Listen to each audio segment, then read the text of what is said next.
And welcome. It's Monday at 1 o'clock. Welcome to the Deal Doctor live stream. Hoping you're having some nice summer now that we're getting a little bit of nice weather for it. It's officially summer, and the weather is reflecting that. So get out, enjoy, make time for your family to have fun this summer, and especially coming up this weekend. Recently, we recreated or updated the document that we use called the FSRE, a five-star real estate pre-offer addendum. And in that form, it lays out all of the options a buyer has in having inspections performed and having disclosures provided, and basically walks them through, in addition to the purchase agreement, it also walks them through the options they have to have escrow set up or home warranties and so on, and discloses to them a lot of information that's not in the fire engine going by.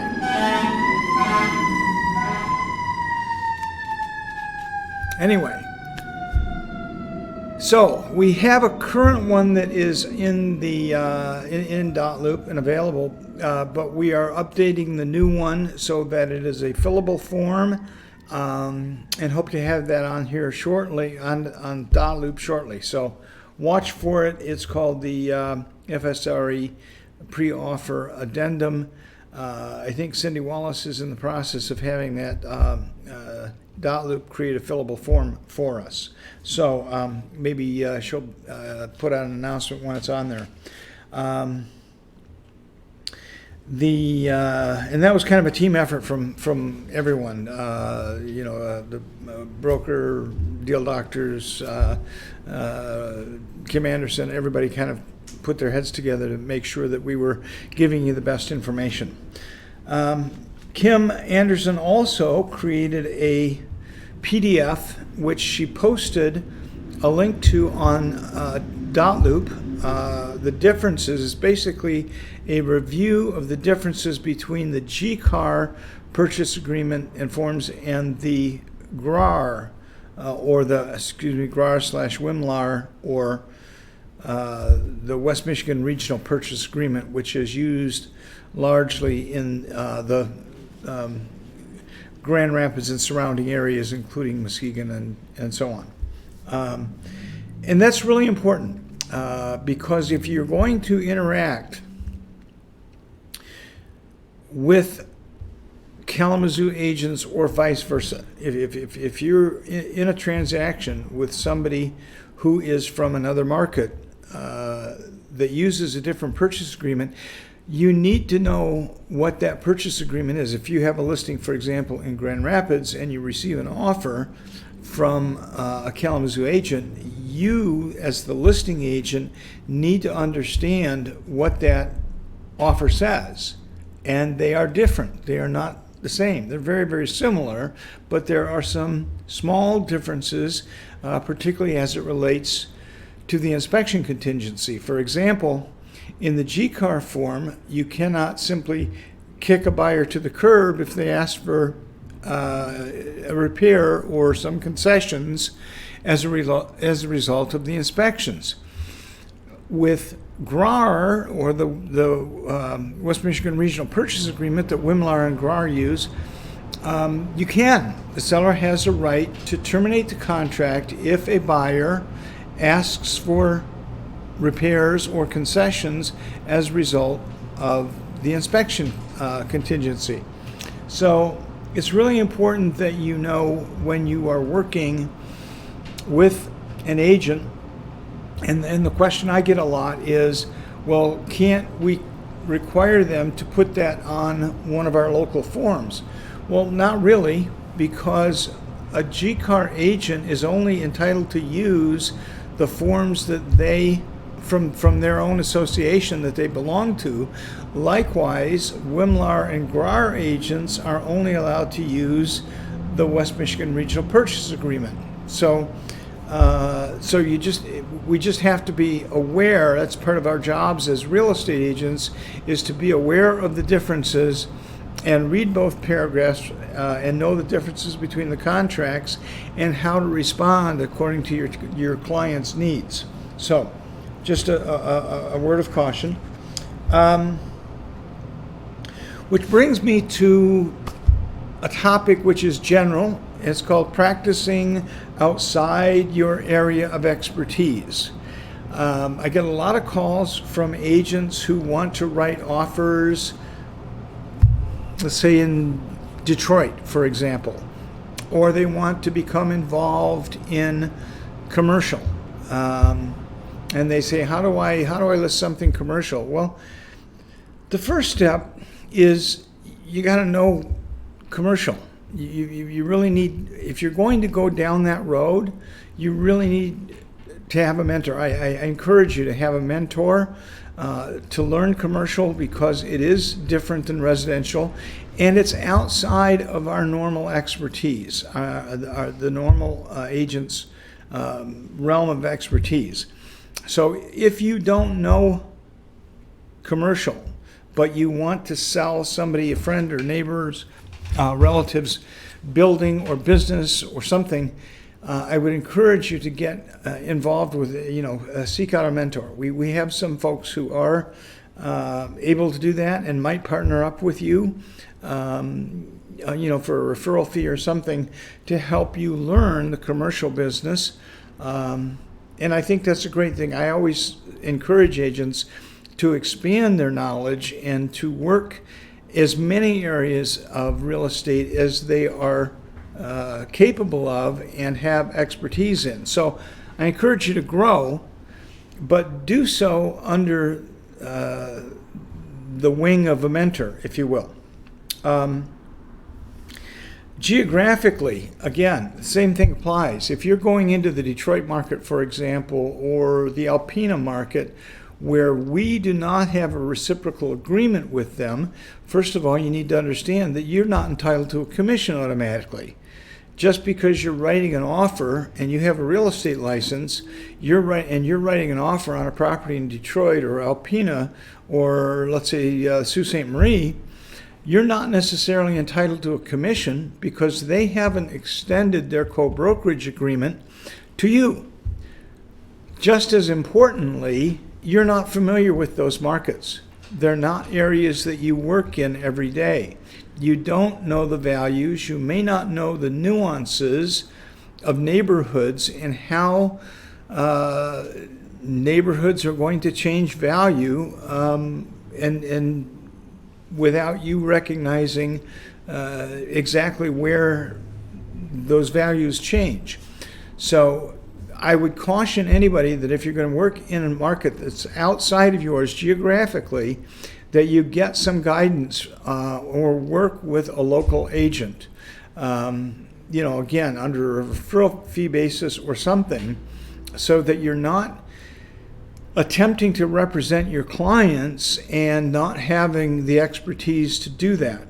That's part of our requirement under our license law, is that we provide real estate expertise that we know about, that isn't outside of our realm.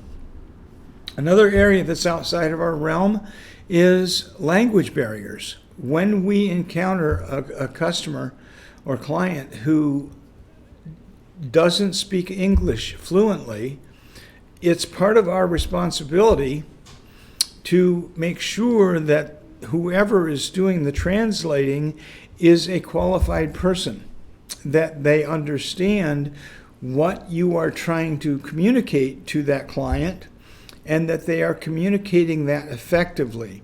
Now, for example, if I'm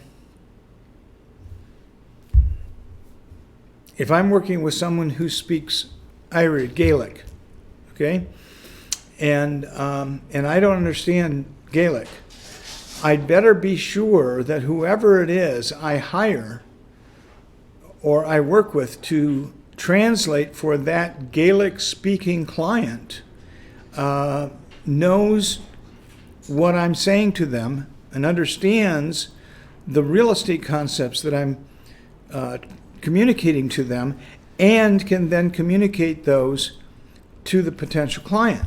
Because that's part of our due diligence, is that we are responsible for communicating the meaning, the intent, and the execution of the purchase agreement and all that goes with it. So again, if we get ourselves into a situation where we don't know whether or not for example,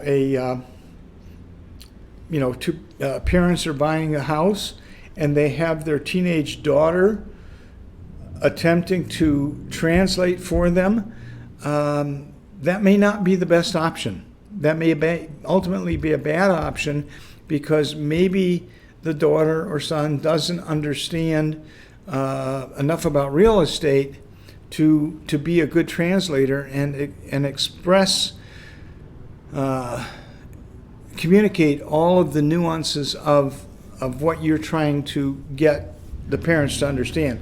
Sometimes we're going to have to go out to a qualified translator and hire them in order to get the kind of communication that we need. Just a thought. What else we got today? Oh, this has been a fun one lately. With all the rain we've had, there are a lot of seller's disclosure forms that don't say that there's been water in the basement, or they minimize the amount of water in the basement, or even they've disclosed that there is water in the basement on heavy rains. Well, we've had heavy rains. We've had a lot of water. We have very high lake levels in virtually every lake, and therefore very high water tables. All of those things lead to more incidents of water in the basement. So, your buyer buys a property, doesn't know that there's been water in the basement, but when they pull back the carpet, or their socks squish under the wet carpet beneath them, they discover that, there's water in the basement, and this isn't the first time. They peel back the carpet, they see mold or mildew marks on the carpet stripping and on the walls, and all of a sudden, now we've got a problem.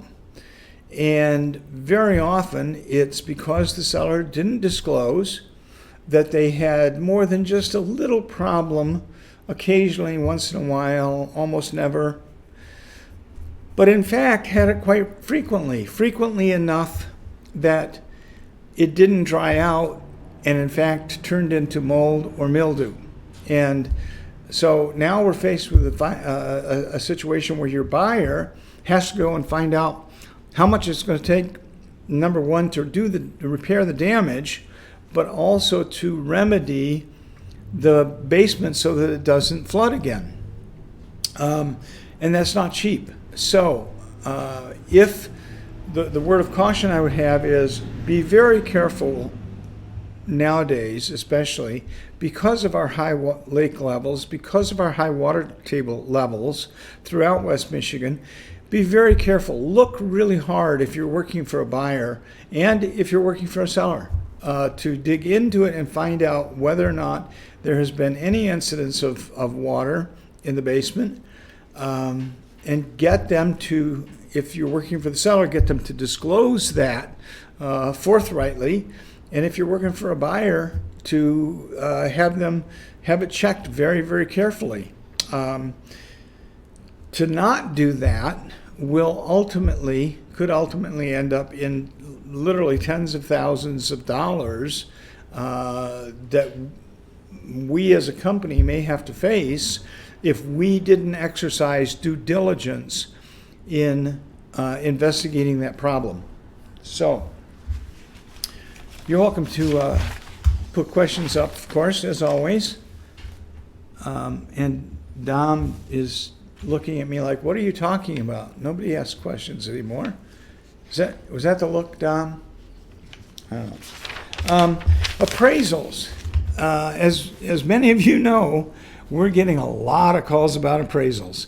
And so much so that we've had several incidents where agents don't want to allow certain appraisers into their homes, into their listings to do the appraisals. Guess what? We can't do that. That's a violation of the Dodd-Frank Act. We cannot refuse access to an appraiser, even if we don't like them, even if we've had a bad experience with them before. It's not the mortgage company's call. They, as you know, go into a pool of appraisers. The request goes into a pool of appraisers. Somebody gets picked out of the hat, and that appraiser is assigned the appraisal for your listing, whether you like it or not. And we don't have the right to say, no, that appraiser, I got a low appraisal before, and I'm not going to allow that appraiser in. That's not our right to do. So if you run into that problem, don't do that.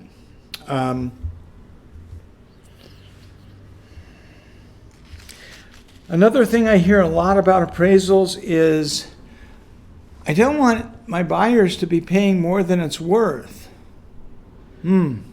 Okay. Well,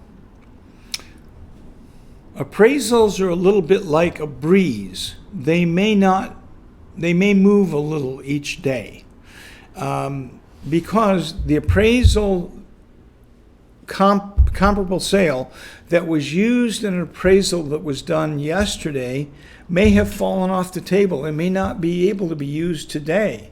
That may have been a higher or lower comparable sale, and as a result, it affects the appraisal of the 6 months worth of usable comps that an appraiser can use today for today's value. So appraisals can go up and down daily based on the period of time, the window of appraisal comps that an appraiser can use. They can use these within this 6 months. But tomorrow they may not be able to use that one, or they may not be able to use the one that's pending right now that's going to close 3 days from now. In 3 days they will. So sometimes it's worth it to find out, to go and ask that agent who's sold the property if they're willing to indicate what the sales price was. Sometimes they'll tell you, other times they won't. But I would encourage you to talk to your sellers.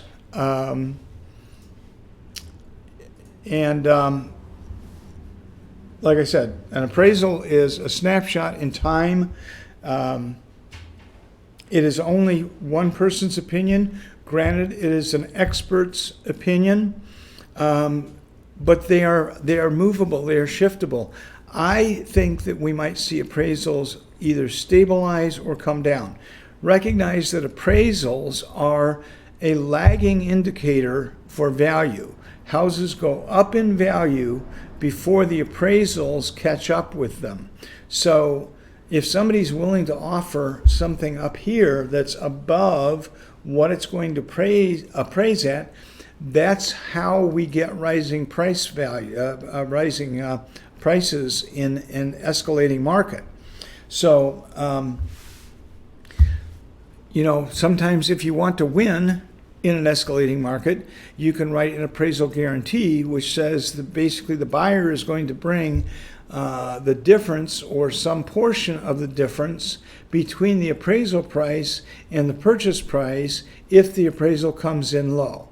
And very often those people are the ones who win the house, and eventually we see the appraisal market move up to that point and not very far behind.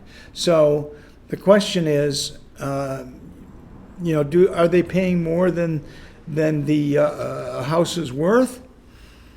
To me, a house is worth what somebody's willing to pay for it. whether or not the appraisal supports that price at that particular moment. I'm going to come back to that in just a minute. And what do you do with the low appraisal? But first, Chad has a question. Is there a list somewhere of who we have brokerage agreements with? Chad, that's a great question. I don't have, we have reciprocal agreements with a lot of boards. GCAR is one of them.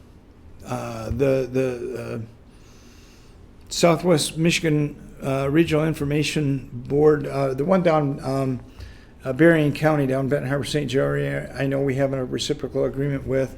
Holland, Muskegon, on up the coast. The Mom Board, we just have reached a reciprocal agreement recently with Lansing, albeit it is a little bit more restricted than some of the others.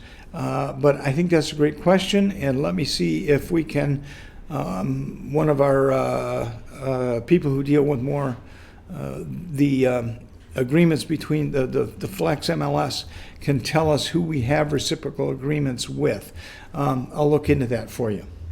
Now, back to what happens when you get a low appraisal.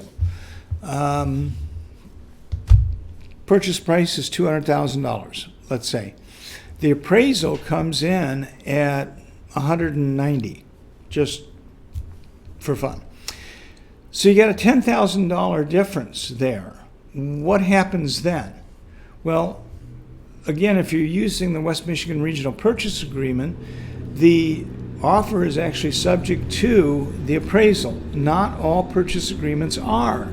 Sometimes, if the buyer has enough down payment, they won't even consider a $10,000 difference. The mortgage company won't care, and the deal will not fall apart because of a low appraisal.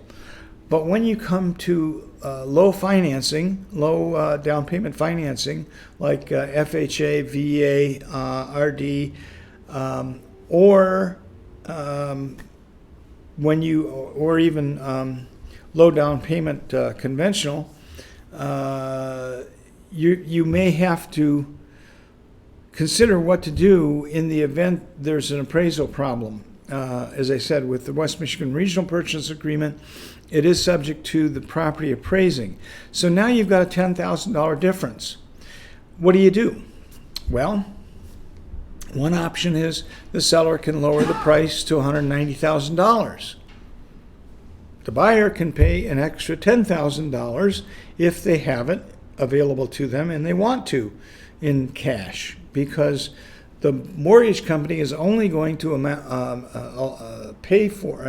provide whatever financing percentage was written in the purchase agreement up to the appraisal price. So if you were going to buy it at 20% down, for example, then they would only provide up to, if it was $190,000, then it would be a $38,000 down payment, which puts it somewhere in about $152,000 if my mental calculator still works.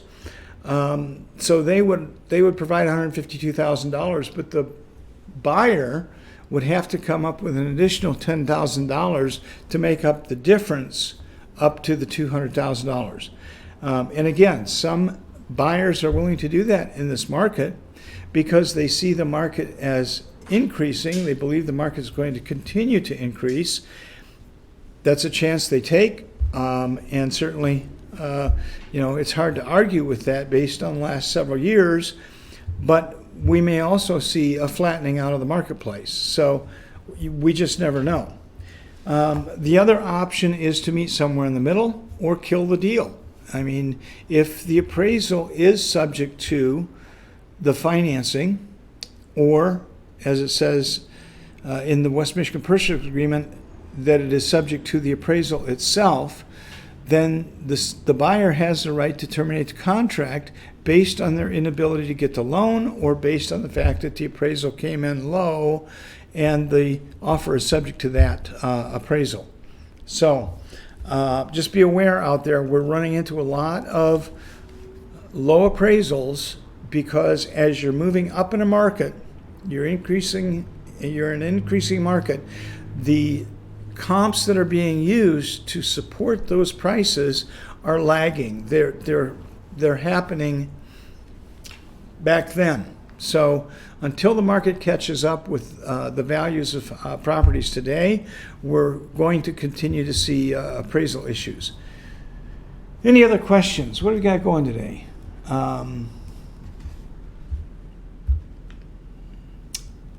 Yeah, nothing. I hope it's been helpful. Go out there, enjoy the weather, sell some houses, and I'll see you here next week. Thanks.